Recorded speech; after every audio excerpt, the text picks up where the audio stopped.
Good morning friend, welcome to your channel study with Shashi. आज हम इस वीडियो में पढ़ेंगे खिलजी वंश के बारे में और खिलजी वंश से रिलेटेड जितने इंपॉर्टेंट क्वेश्चन है उसको हम डिस्कस करेंगे। तो चलिए शुरू करते हैं। पहला क्वेश्चन है कि खिलजी वंश की स्थापना किसने किया। खिलजी वंश जो था इसकी स्थापना किसने किया। तो खिलजी वंश की स्थापना जो था ये जलालुद्दीन फिरोज खिलजी ने किया था।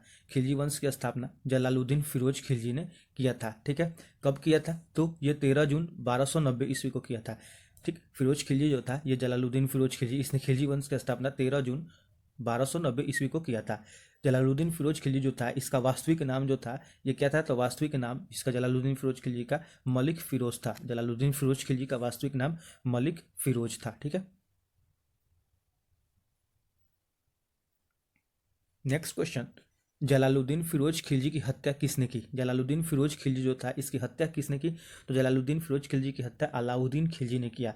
अलाउद्दीन खिलजी ने जो था वो जलालुद्दीन फिरोज खिलजी की हत्या किया था। ठीक है, कब? तो 1296 ईस्वी, 1296 ईस्वी को अलाउद्दीन खिलजी ने जलालुद्दीन फिरोज खिलजी की हत्या किया था। एक चीज ध्यान रखेंगे कि ये अलाउद्दीन खिलजी जो था ये फिरोज खिलजी का, ये जलालुद्दीन फिरोज खिलजी का कौन था? तो दामाद था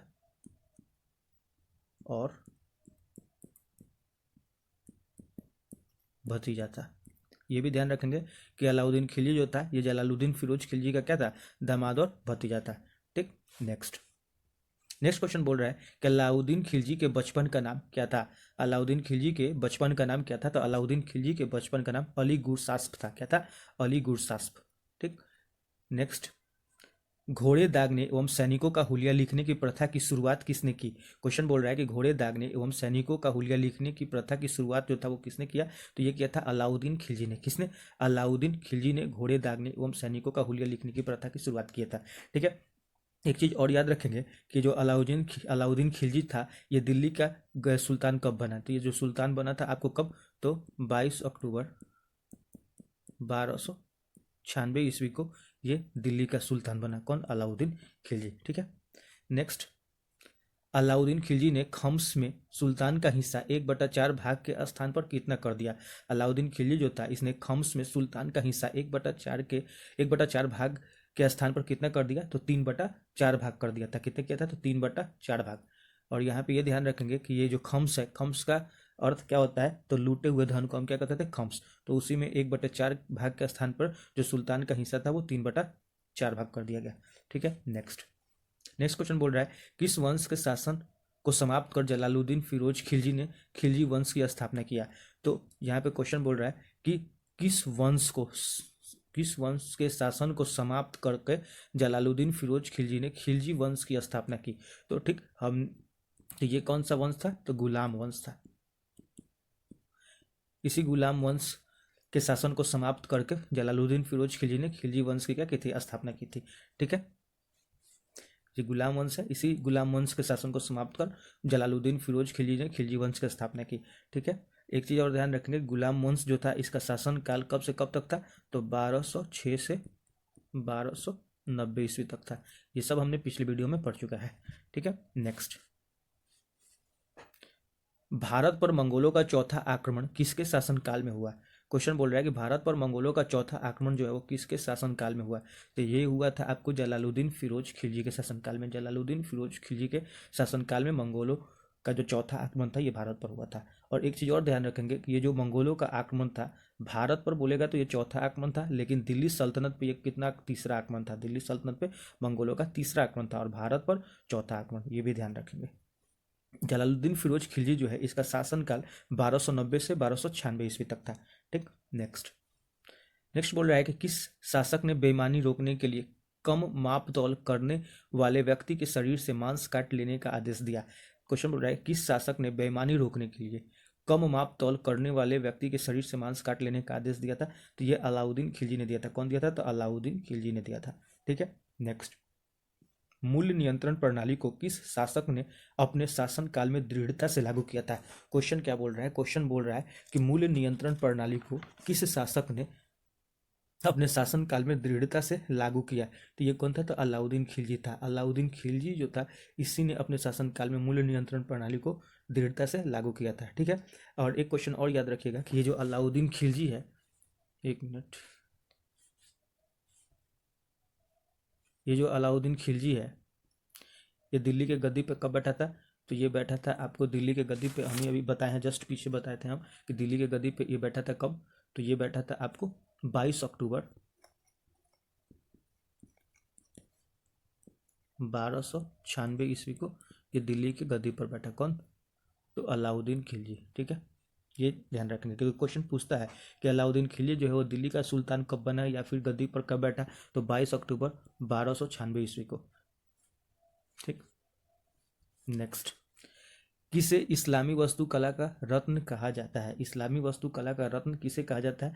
तो इस्लामी वास्तुकला का रत्न जो है वो अलाई दरवाजा को कहा जाता है। किसे कहा जाता है? तो अलाई दरवाजा को इस्लामी वास्तुकला का रत्न कहा जाता है। एक चीज यहाँ पे हम ध्यान रखेंगे कि ये जो अलाई दरवाजा है, अलाई दरवाजा, इसका निर्माण किसने करवाया था? तो इसका जो निर्माण है, इसका निर्माण किसने कराया था? तो अलाउद्दीन खिलजी ने कराया था। किसने कराया था? तो अलाउद्दीन खिलजी ने।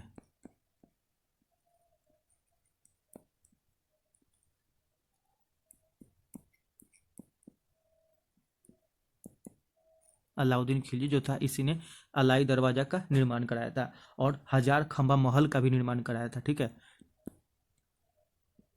हजार खंबा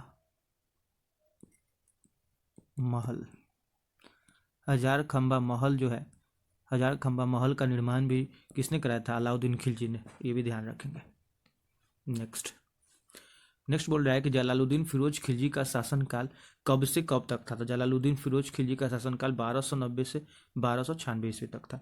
नेक्स्ट क्वेश्चन बोल रहा है कि कौन सा आक्रमण मुसलमानों का दक्षिण पर होने वाला सबसे पहला आक्रमण था? कौन सा आक्रमण मुसलमानों का दक्षिण पर होने वाला सबसे पहला आक्रमण था? तो ये जो था देवगिरी पर होने वाला जो आक्रमण था, यही दक्षिण पर होने वाला सबसे पहला आक्रमण था मुसलमानों का। ठीक, तो क्वेश्चन बोल रहा है कि कौन सा आक्रमण जो था मुसलमानों का दक्षिण पर होने वाला सबसे पहला आक्रमण था? तो देवगिरी पर। ठीक, नेक्स्ट क्वेश्चन बोल रहा है कि दक्षिण भारत की विजय के लिए अलाउद्दीन खिलजी ने किसे भेजा? तो दक्षिण भारत की विजय के लिए अलाउद्दीन खिलजी ने मलिक काफूर को भेजा था। किसे भेजा था? तो मलिक काफूर को भेजा था दक्षिण भारत की विजय के लिए। ये जो मलिक काफूर है ये आपको अलाउद्दीन खिलजी का सफल सेना नायक था, ये भी ध्यान रखेंगे। और दूसरा चीज ये ध्यान रखेंगे कि अलाउद्दीन खिलजी जो है ये मलिक काफूर को गुजरात अभियान से 1000 दिनार में खरीदा था। ठीक, ये भी ध्यान रखेंगे, इसलिए इस मलिक काफूर को 1000 दिनारी भी कहा जाता है। ठीक, नेक्स्ट, फिरोज खिलजी ने अलाउद्दीन खिलजी को कहाँ का इक्तेदार नियुक्त किया था? फिरोज खिलजी ने अलाउद्दीन खिलजी को कहाँ का इक्तेदार नियुक्त किया था? तो ये नियुक्त किया था कड़ा माणिकपुर नामक स्थान का, कड़ा माणिकपुर नामक स्थान का इक्तेदार नियुक्त किया था। ठीक, नेक्स्ट, अलाउद्दीन खिलजी ने किसे दीवाने रियासत नियुक्त किया? अलाउद्दीन खिलजी जो है वो किसे दीवाने रियासत नियुक्त किया? तो मलिक याकूब को। किसे? तो मलिक याकूब को नियुक्त किया था। ठीक है, नेक्स्ट क्वेश्चन बोल रहा है कि अलाउद्दीन खिलजी के शासनकाल में वस्तु की परमिट जारी करने वाला अधिकारी कौन था? क्वेश्चन पूछ रहा है कि अलाउद्दीन खिलजी के शासनकाल में वस्तु की परमिट जारी करने वाला अधिकारी कौन था? तो ये था परवान नवीश। कौन था? तो परवान नवीश, याद रखेंगे। ठीक, नेक्स्ट क्वेश्चन, किसे उर्दू साहित्य के पिता और कव्वाली के पिता के रूप में जाना जाता है? उर्दू साहित्य के पिता और कव्वाली के पिता के रूप में किसे जाना जाता है? तो अमीर खुसरो को। किसे? तो अमीर खुसरो को जाना जाता है। अमीर खुसरो को तोताए हिंद भी कहा जाता है, ये भी ध्यान रखेंगे। ठीक है, नेक्स्ट, अलाउद्दीन खिलजी की आर्थिक नीति की व्यापक जानकारी किससे मिलती है? क्वेश्चन बोल रहा है कि ये जो अलाउद्दीन खिलजी है इसके आर्थिक नीति की व्यापक जानकारी किससे मिलती है? तो ये मिलती है तारीख फिरोज शाही से। किससे मिलती है? तो तारीख फिरोज शाही से मिलती है। और ये भी ध्यान रखेंगे तारीख फिरोज शाही किसकी कृति है? तो जियाउद्दीन बर्नी की कृति है। किसकी कृति है? तो जियाउद्दीन बर्नी। क्वेश्चन पूछता है कि तारीख फिरोज शाही जो है वो किसकी कृति है? तो जियाउद्दीन बर्नी की। और इसी तारीख फिरोज शाही में अलाउद्दीन खिलजी की आर्थिक नीति की व्यापक जानकारी मिलती है। ठीक, नेक्स्ट क्वेश्चन बोल रहा है कि मूल्य नियंत्रण को सफल बनाने में किसकी महत्वपूर्ण भूमिका थी? मूल्य नियंत्रण को सफल बनाने में किसकी महत्वपूर्ण भूमिका थी? तो ये भूमिका जो थी ये मुहतसीब और नाजीर, इनकी महत्वपूर्ण भूमिका थी। मुहतसीब एवं नाजीर की महत्वपूर्ण भूमिका थी मूल्य नियंत्रण को सफल बनाने में। ठीक है, नेक्स्ट बोल रहा है क्वेश्चन कि सिवाना का युद्ध किसके बीच हुआ था? सिवाना का युद्ध किसके बीच हुआ था? तो सिवाना का युद्ध जो था वो अलाउद्दीन खिलजी और वीर सातलदेव चौहान के बीच हुआ था। अलाउद्दीन खिलजी और वीर सातल देव चौहान के बीच जो है वो सिवाना का युद्ध हुआ था। कब हुआ था सिवाना का युद्ध? तो ये भी ध्यान रखेंगे कि सिवाना का जो युद्ध हुआ था, सिवाना का युद्ध ये कब हुआ था? तो ये हुआ था 1308 ईस्वी में। सिवाना का जो युद्ध हुआ था ये 1308 ईस्वी में हुआ था। ठीक, नेक्स्ट, सिवाना का जो है वो 1308 ईस्वी में हुआ था। ठीक, नेक्स्ट क्वेश्चन बोल रहा है कि अलाउद्दीन खिलजी ने सर्वप्रथम मिल्क इनाम एवं वक्यू के अंतर्गत दी गई भूमि को वापस लेकर किसमें बदल दिया? तो अलाउद्दीन खिलजी ने सर्वप्रथम मिल्क इनाम एवं वक्यू के अंतर्गत दी गई भूमि को वापस लेकर किसमें बदल दिया? तो खालसा भूमि में बदल दिया। किसमें बदल दिया? तो खालसा भूमि में बदल दिया था। ठीक है, नेक्स्ट क्वेश्चन, जलालुद्दीन फिरोज खिलजी ने किसकी हत्या कर खिलजी वंश का स्थापना किया? देखिए क्वेश्चन क्या बोल रहा है कि जलालुद्दीन फिरोज खिलजी ने किसकी हत्या कर खिलजी वंश का स्थापना किया? तो इसने शमसुद्दीन कैमूर्स की हत्या किया था। शमसुद्दीन कैमूर्स की हत्या कर ये खिलजी वंश की स्थापना किया था। ठीक है, यहाँ पे हम ध्यान देंगे कि जलालुद्दीन फिरोज खिलजी जो है ये शमसुद्दीन कैमूर्स की हत्या कर खिलजी वंश का स्थापना किया था। और हमने पिछले वीडियो में पढ़ा है कि ये जो शमसुद्दीन कैमूर्स है ये गुलाम वंश का अंतिम शासक है। गुलाम वंश का अंतिम शासक कौन है? शमसुद्दीन कैमूर्स। इसी की हत्या करके जलालुद्दीन फिरोज खिलजी ने खिलजी वंश का स्थापना किया था। ठीक, क्वेश्चन ये भी पूछ सकता है कि शमसुद्दीन कैमूर्स की हत्या जो था किसने किया था? तो जलालुद्दीन फिरोज खिलजी ने। कब किया था? तो ये भी ध्यान रखिएगा कब किया था। तो ये किया था आपको 1290 में किया था, 1290 ईस्वी में। ठीक, नेक्स्ट, चराई कर और गाढ़ी कर किसके द्वारा लगाए जाने वाले दो नवीन कर थे? क्वेश्चन क्या बोल रहा है कि चराई कर और गाढ़ी कर किसके द्वारा लगाए जाने वाले दो नवीन कर थे? तो ये अलाउद्दीन खिलजी के द्वारा, अलाउद्दीन खिलजी के द्वारा लगाए जाने वाले दो नवीन कर थे। चराई कर जो था ये आपको लगाया जाता था दुधारू पशुओं पर लगाया जाता था। चराई कर जो था ये दुधारू पशुओं पर लगाया जाता था। और गाढ़ी कर जो था ये आपको घरों एवं झोपड़ियों पर लगाया जाता था। तो ध्यान रखेंगे कि चराई कर और गाढ़ी कर जो था ये अलाउद्दीन खिलजी के द्वारा शुरू किया गया था। और चराई कर जो था ये दुधारू पशुओं पर लगाया जाता था। और गाढ़ी कर घोड़ों सॉरी गाढ़ी कर जो था ये घरों एवं झोपड़ियों पर लगाया जाता था। ठीक है, अलाउद्दीन खिलजी जो है इसकी मृत्यु कब हुई? तो अलाउद्दीन खिलजी की मृत्यु जो है वो आपको हुई थी कब? तो ये हुई थी 5 जनवरी 1316 ईस्वी को। 5 जनवरी 1316 ईस्वी को जो है वो आपको अलाउद्दीन खिलजी की मृत्यु हुई थी। ठीक है, नेक्स्ट क्वेश्चन, अलाउद्दीन खिलजी के मृत्यु के बाद दिल्ली की गद्दी पर कौन बैठा? अलाउद्दीन खिलजी के मृत्यु के बाद दिल्ली की गद्दी पर कौन बैठा? तो ये बैठा था कुतुबुद्दीन मुबारक खिलजी। कुतुबुद्दीन मुबारक खिलजी जो है अलाउद्दीन खिलजी की मृत्यु के बाद दिल्ली की गद्दी पर बैठा था 1316 ईस्वी में। ठीक है, नेक्स्ट क्वेश्चन बोल रहा है कि किसने कुतुबुद्दीन मुबारक खिलजी की हत्या कर स्वयं दिल्ली के सिंहासन पर बैठा? क्वेश्चन क्या बोल रहा है? क्वेश्चन बोल रहा है कि किसने कुतुबुद्दीन मुबारक खिलजी की हत्या कर स्वयं दिल्ली के सिंहासन पर बैठा? तो ये है खुसरो खान। खुसरो खान जो है इसी ने दिल्ली के गद्दी पर बैठा था कुतुबुद्दीन मुबारक खिलजी की हत्या कर। ठीक है, नेक्स्ट क्वेश्चन बोल रहा है कि दीवाने मुस्त खराज की स्थापना किसके द्वारा किया गया था? दीवाने मुस्त खराज जो है इसकी स्थापना किसके द्वारा किया गया था?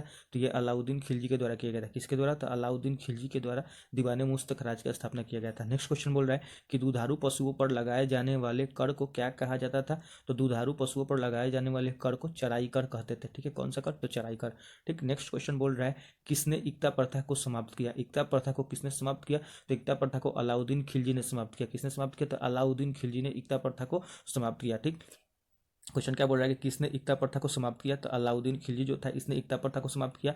और इनका शासनकाल जो अलाउद्दीन खिलजी का जो शासनकाल था, शासनकाल अलाउद्दीन खिलजी का शासनकाल जो था ये आपको 1296 से 1316 ईस्वी तक था अलाउद्दीन खिलजी का शासनकाल। इसी अलाउद्दीन खिलजी ने अलाई दरवाजा का निर्माण कराया था और हजार खंबा महल का भी निर्माण कराया था। ये भी ध्यान रखेंगे। ठीक, नेक्स्ट क्वेश्चन बोल रहा है कि दिल्ली सल्तनत का पहला शासक कौन था जिसने सेना को नगद वेतन देने का शुरुआत किया? तो अलाउद्दीन खिलजी था। अलाउद्दीन खिलजी ने ही सेना को नगद वेतन देने का शुरुआत किया था। ठीक, नेक्स्ट क्वेश्चन, अलाउद्दीन खिलजी का शासनकाल कब से कब तक था? देखिए क्वेश्चन आ गया तो 1296 से 1316 ईस्वी तक अलाउद्दीन खिलजी का शासनकाल जो था। अलाउद्दीन खिलजी का शासनकाल 1296 से 1316 ईस्वी। ठीक, नेक्स्ट क्वेश्चन बोल रहा है किसे तोताए हिंद कहा जाता है? किसे तोताए हिंद कहा जाता है? तो तोताए हिंद जो है अमीर खुसरो को कहा जाता है। किसे कहा जाता है? तोताए हिंद, अमीर खुसरो को तोताए हिंद कहा जाता है। ठीक है, अमीर खुसरो जो था ये आपको दरबारी कवि था। किसका दरबारी कवि था? तो अलाउद्दीन खिलजी का। ये भी ध्यान रखेंगे। नेक्स्ट क्वेश्चन बोल रहा है कि अमीर खुसरो के गुरु कौन थे? अमीर खुसरो जो है इनके गुरु कौन थे? तो अमीर खुसरो के गुरु जो थे हजरत निजामुद्दीन औलिया थे। हजरत निजामुद्दीन औलिया। खिलजी वंश का शासन काल जो है वो कब से कब तक था? तो खिलजी वंश का शासन काल 1290 से 1320 ईस्वी तक। ठीक है, 1290 से 1320 ईस्वी तक खिलजी वंश का शासनकाल तक था। नेक्स्ट नेक्स्ट खत्म हो गया। Thanks for watching study with Shashi. Friends, यदि वीडियो अच्छी लगी तो वीडियो को लाइक कीजिए एंड चैनल को सब्सक्राइब कीजिए। धन्यवाद। जय हिंद।